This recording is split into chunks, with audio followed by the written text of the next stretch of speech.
You ask Tiger to solve. This deals with linear equations with one unknown. The final result is x equals 3. Let's solve it step by step. Simplify the expression. Expand the parentheses.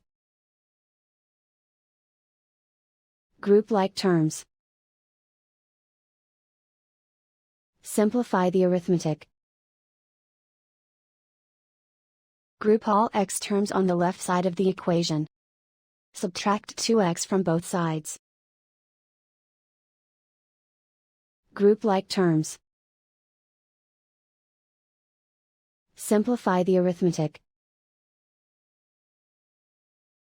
Group like terms.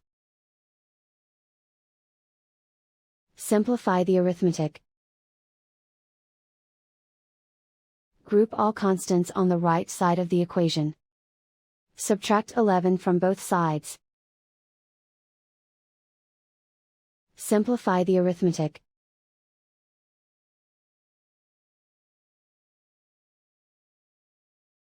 Isolate the x. Divide both sides by -5. Cancel out the negatives. Simplify the fraction.